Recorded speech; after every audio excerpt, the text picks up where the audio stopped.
August 12, 1945. Somewhere in the mountains north of Manila. The air hung thick with the scent of burnt paper and rain-soaked earth. In a cramped bamboo hut, 23 women sat in silence, their faces hollowed by hunger, their hands trembling not from cold, but from something far more insidious, the slow erasure of self. Outside, the war was ending. Inside, these women had already been dead for years, at least in the way that mattered. They were nurses, teachers, clerks, translators, educated women who had been swept up in the machinery of Imperial Japan's war effort, sent to occupied territories to serve, to heal, to build the co-prosperity sphere. Now they were prisoners of the Allied forces, waiting in that terrible limbo between capture and judgment, between war and whatever came after. One woman, Takahashi Fumiko, a former schoolteacher from Hiroshima, sat with her back against the split bamboo wall.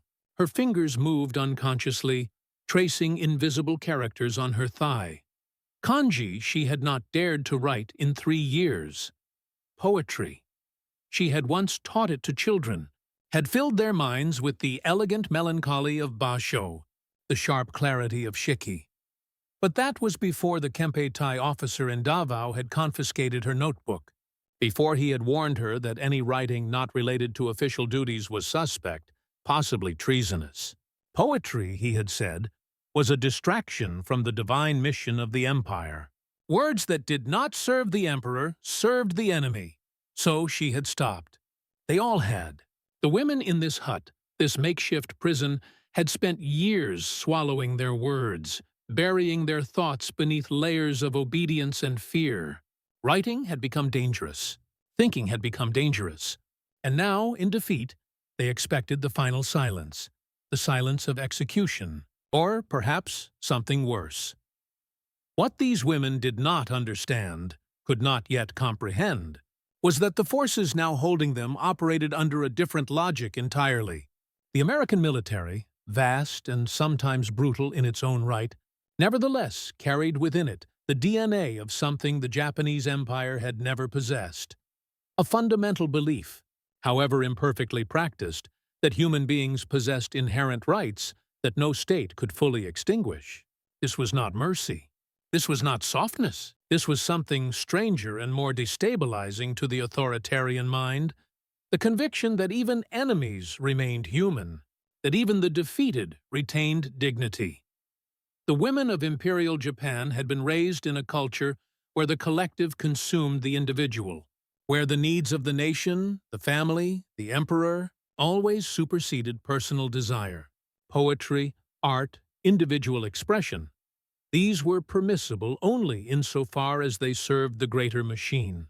Women especially had been taught that their value lay in service, in silence, in the subordination of self to duty. The wartime regime had only intensified this message. From 1937 onward, as Japan's war in China expanded and then exploded into the Pacific conflict, women were mobilized, their education channeled toward practical ends, their creativity harnessed for propaganda or suppressed entirely. Many of the women now imprisoned had volunteered enthusiastically in those early years. They had believed in the Pan-Asian dream, in liberating Asia from white colonialism, in Japanese benevolence spreading across the conquered territories. They had been taught that their sacrifices, leaving home, enduring hardship, surrendering personal aspirations, were noble, necessary, part of a divine mission. But somewhere in the jungles of the Philippines or the barracks of occupied Indonesia, the dream had curdled. They had seen what liberation actually meant. The bayonets at Manila's checkpoints, the starvation rations distributed to the locals, the comfort stations where Korean and Filipino women vanished into sexual slavery. They had seen, and they had remained silent, because to speak was to betray the emperor. To question was to commit spiritual treason. Now, in defeat, they expected punishment equal to their complicity. They expected the victors to be as merciless as their own side had been in Nanking, in Manila, in 1,000 villages across Asia. They expected death, or worse, humiliation, violation, the complete annihilation of whatever dignity they had managed to preserve. On August 19th, 7 days after the Emperor's radio broadcast announcing surrender, an American captain named Robert Harmon arrived at the camp. He was not a liberator in the theatrical sense, no dramatic speech, no grand gestures. He was a 34-year-old former high school principal from Oregon, now tasked with the unglamorous work of processing POWs, sorting through the human debris of a collapsed empire. He carried a clipboard, a canteen, and a profound exhaustion that came from seeing too much death in too short a time. Harmon spoke through an interpreter, a Nisei sergeant named George Takahashi, no relation to Fumiko, but sharing the same surname, a coincidence that would later feel, to Fumiko, like a small thread of fate connecting her old life to this strange new existence. The captain's message was simple. The women would be held temporarily, processed, questioned about war crimes if evidence warranted, but they would not be executed. They would receive food, medical care, and the protections afforded under the Geneva Convention. The women listened with blank faces. They had heard promises before. But then Harmon said something that cracked the careful mask Fumiko had worn for 3 years. The interpreter translated carefully. "You will be given paper and pencils. You are permitted to write letters to your families in Japan if you wish. You may also keep journals, write poetry, draw, anything that helps you pass the time. Your writings will be reviewed by censors for security purposes, but personal expression is not forbidden." Fumiko's hands stopped their invisible tracing. Write poetry. The word seemed absurd, a trick, a test. Surely this was a trap to identify the intellectuals, the subversives, those who had retained enough independent thought to be dangerous. She looked around at the other women. Some showed no reaction. Others, the schoolteacher from Osaka, the translator from Tokyo, their eyes widened almost imperceptibly, a flicker of something long suppressed. The paper arrived 2 days later. Not fine rice paper, not the elegant sheets she had once used to practice calligraphy, but cheap lined notebook paper, the kind American school children used. It came in a box along with stubby pencils, already sharpened, and a notice in Japanese explaining that all writings would be collected weekly for inspection. Any attempt to encode messages or communicate with other POW groups would result in loss of writing privileges. Fumiko held the paper in her hands and felt nothing. The blankness was almost worse than grief. She had spent so long not writing, not thinking, that the permission felt like being asked to use a limb that had been amputated. How did one begin again? What was there to say about the years that had passed, about the things she had witnessed, about the slow death of the self she had once been? The first night, she wrote nothing. Neither did most of the others. The paper sat in neat stacks, accusatory in its emptiness. But on the second night, one of the younger women, a girl named Emiko, who had been a university student before the war, began to write. Not a letter, not a journal entry, a haiku. Just 17 syllables, the traditional form that compressed vast feeling into tiny vessels of language. Bamboo prison bars. Bend but do not break. Summer. Rain softens the earth. She did not share it. She hid it under her sleeping mat. But Fumiko saw her writing, saw the concentration, the way Emiko's face changed as she formed the characters, the way a person looks when they are remembering how to be human. The third night, Fumiko picked up the pencil. What emerged over the following weeks was not elegant. It was not beautiful in the traditional sense.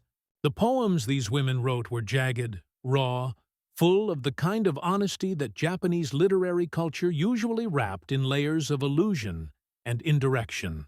They wrote about hunger, about the taste of American rations, the strange sweetness of Spam, the dense chewiness of white bread, food that their bodies craved, but their minds rejected as foreign, barbaric, yet undeniably abundant.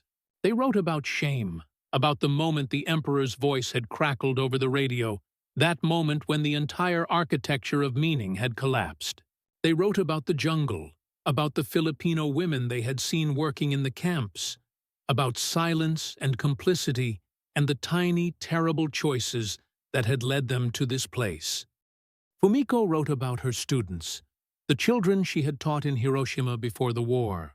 She wrote about a girl named Keiko who had loved poetry, who had memorized every basho haiku and could recite them while walking to school, finding the perfect moment to match each seasonal reference to the world around her. Fumiko did not know if Keiko was alive. She did not know if Hiroshima still stood. The news had been fragmented, carefully controlled even in defeat. But she wrote to that memory, to the possibility that somewhere poetry still mattered. The American censors who reviewed these writings each week were mostly puzzled. The Nisei translators tried to explain the cultural context, the way Japanese poetry worked through indirection, through seasonal words and implied emotion. The censors found no military intelligence, no coded messages, just the painful, halting attempts of broken people to reassemble themselves through language. Most of the writings were stamped and returned without comment. Occasionally, a censor would add a note in English at the bottom. Approved. Well written. Those small notes, those tiny acknowledgments, became treasures. The women passed them around, marveling at the strangeness of conquerors who cared about aesthetic quality, who distinguished between good and bad poetry, even in the writings of enemy prisoners. This was incomprehensible. This was not how power worked in their experience. Power demanded submission, obedience, usefulness.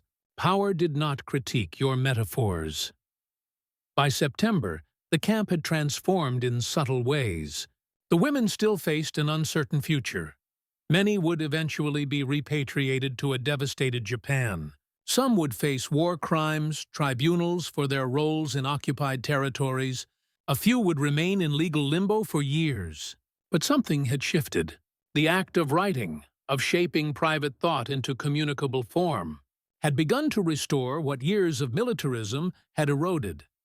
The sense of individual consciousness, the notion that one's interior life possessed validity even in defeat. Fumiko began to understand something that would take her years to fully articulate. The Americans had not given them poetry out of kindness. They had done it almost thoughtlessly, as a matter of administrative policy rooted in their own cultural assumptions that prisoners needed mental occupation. That expression was a pressure valve, that allowing harmless activities reduced management problems. But the effect was revolutionary precisely because it was so casual. To the Americans, letting POWs write poetry was a minor administrative decision. To women raised in a system where every word was political, where expression was always conditional upon service to the state, this casualness was a kind of freedom they had never imagined. The symbolic object that came to represent this shift was not the paper itself, but the pencil. Those cheap, mass-produced American pencils, stamped with U.S. government issue, sharpened to blunt points that made elegant calligraphy impossible, that forced a different kind of writing, rougher, more direct, less concerned with formal beauty and more focused on the urgent need to capture thought before it dissolved again into the fog of survival. The pencils were tools of abundance, distributed without ceremony, replaceable, disposable even. In Japan, where every resource had been rationed, where children had learned to write on old newspapers because paper was scarce, such casual plenty was almost obscene. But it was also intoxicating. The message embedded in that cheap pencil was clear. There is enough. Enough paper, enough pencils, enough space for your words, however imperfect they might be. Historical records from the POW camps in the Philippines document this phenomenon with bureaucratic precision. Weekly reports note the distribution of writing materials, the collection and review of prisoner writings, the occasional confiscation of works, deemed to contain sensitive military information. But between those lines, a more profound story emerges. In Camp C4, where Fumiko and her companions were held, American administrators noted a marked decrease in disciplinary problems, a reduction in what they termed melancholic episodes, and an improvement in overall camp morale after the introduction of writing privileges. The prisoners, one report noted with unintentional poetry, seem more present. What the administrators did not record, could not record because it was invisible to their categories of assessment, was the ideological earthquake occurring in the minds of these women. Every poem written was an act of small rebellion against everything they had been taught. To write about personal sorrow was to privilege individual feeling over collective duty. To craft metaphors about freedom was to imagine a self separate from state service. To share these writings with each other, to form informal poetry circles that met in the evenings after roll call, was to create a community based on aesthetic and emotional affinity rather than hierarchical obligation. Lieutenant Jane Morrison, one of the few female officers assigned to the camp, observed this transformation with something approaching awe. In her personal diary, later donated to the U.S. Army Heritage and Education Center, she wrote, "The Japanese women have begun to smile. Not often and not easily, but it happens. Yesterday, I saw two of them laughing over something written on a scrap of paper. A poem, I learned later. They showed it to their translator, who explained it was a humorous haiku about the terrible coffee we serve.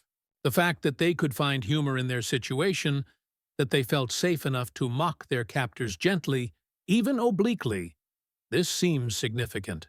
They are returning to life." The transformation was not uniform. Some women remained silent, unwilling or unable to trust the strange new rules.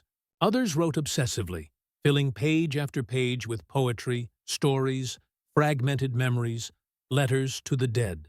A few used the writing as confession, documenting in careful detail the crimes they had witnessed or participated in, as if by recording these acts, they could somehow expiate them, or at least preserve an honest account before memory distorted everything. Fumiko found herself drawn to the haiku form, that rigorous compression that forced her to select only the most essential images, to trust the reader to supply the emotion. She wrote dozens, sometimes several, per day. American guards water the prison garden. Even weeds may bloom. Bamboo pen, crude stroke, yet the heart finds its path. But thou, these foreign letters. August, surrender. The cicadas still, singing. As if nothing changed, each poem was a small exercise in seeing the world clearly, in allowing herself to notice details without immediately filtering them through ideology. The guards who watered the garden were not demons or saviors. They were simply men who, for whatever reason, chose to maintain a small plot of vegetables in a prison camp. The bamboo pen produced ugly characters, nothing like the elegant calligraphy she had once practiced, but it still conveyed meaning, still connected the interior world to the exterior. The cicadas sang because that is what cicadas do, indifferent to human catastrophe, a reminder that the natural world operated on rhythms older and more reliable than any empire. By October, as the camp prepared for the repatriation process, Fumiko had filled 3 notebooks with poetry. The censors had approved nearly all of it, and she had been permitted to keep the originals, a mercy she had not expected and did not fully understand. On the day before she was scheduled to board a transport ship back to Japan, Captain Harmon requested to speak with her through the interpreter. She entered the small office with the same careful blankness she had cultivated since capture, prepared for bad news, for a last-minute charge, for revocation of some promised privilege. Instead, Harmon asked if she would be willing to have her poems translated and shared with American occupation authorities in Japan, as part of an effort to understand the psychological state of civilian women returning from the occupied territories. Fumiko felt a spike of fear. This was the trap, finally revealed. Her writings would be used against her, against other women, as evidence of what? But the interpreter, Sergeant Takahashi, seemed to sense her panic. He added, in Japanese, not translating for the captain, "He genuinely respects your work. He was a teacher too before the war. He thinks your poems show something important about reconciliation." Fumiko looked at the American captain, at his tired face, at the reading glasses perched on the desk beside a battered copy of Whitman's Leaves of Grass. She thought about the absurdity of the scene. A defeated enemy, a victorious conqueror, meeting to discuss poetry as if such things mattered more than treaties and tribunals. And perhaps, she thought, perhaps that was precisely the point. She agreed.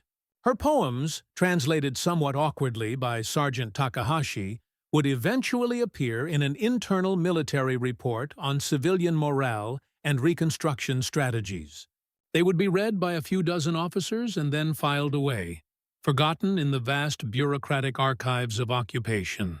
But for Fumiko, the act of agreeing, of choosing to share rather than hide, was itself a poem, a statement that her words belonged to her, that she could offer them or withhold them, that she possessed, once again, the fundamental right to shape her own voice.